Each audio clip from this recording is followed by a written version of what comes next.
Kumusta na kayong lahat, aking mga anak? Buti po. Ako'y nagagalak sapagkat sa araw na ito ang simula ng araw ng taon.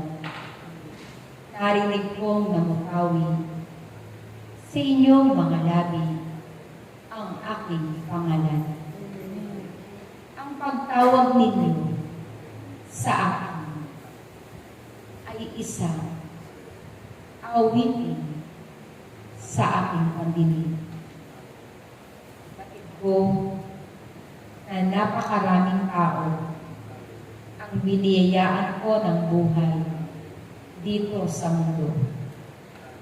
Hindi lang buhay ang aking ipinagkaloob, kundi ang yaman, ang salapi, ang kagandahan ay akin din ipinagkaloob sa aking mga anak.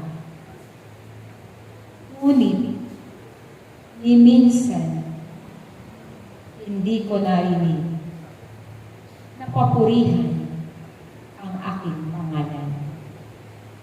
Kaya naman, kayong mga tagapakinig, nawa, gawin ninyo maging simula sa inyong buhay na ang Diyos ay inyong tawagin sa araw-araw, sapagkat ito ang magbibigay sa inyo ng kaligtasan at patuloy na kasaganaan. Ako rin ang siya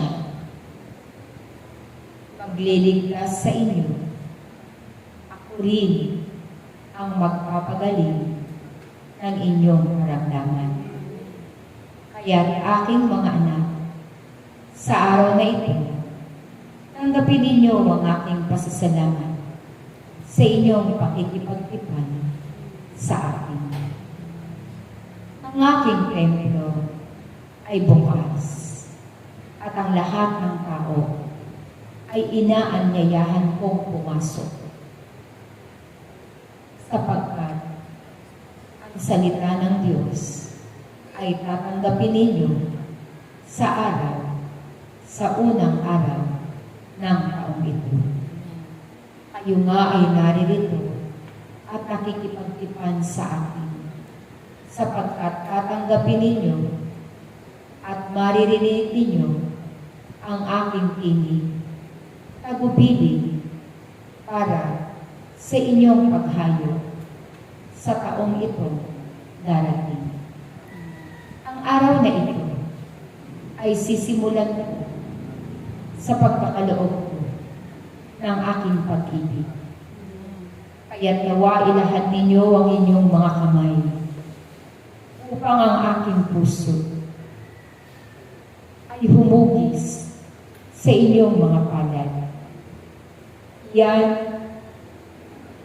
ay isang ginto na huhugis sa inyong mga kamay.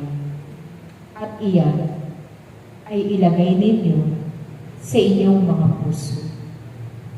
Sapagkat sa pamamagitan ng inyong paghahayag ng salita ng Diyos, ang gintong salita ay mumumutawi sa inyong mga labi. At iyan ay huhubog at magtatanim ng pag-ibig sa kung sino man ang tatanggap at makaririnig. Iyan ang una kong kaloob sa inyo, katulad ng una kong utos sa sangkatauhan. Pag-ibig sa Diyos, pag-ibig sa kapwa, at pag-ibig din sa inyong sarili. Batid kong iniibig ninyo ang inyong mga sarili, sapagkat ginagawa ninyo ang higit na makapagbibigay ng kabutihan sa araw na ito. Kaya't aking mga anak, sinasabi ko sa inyo,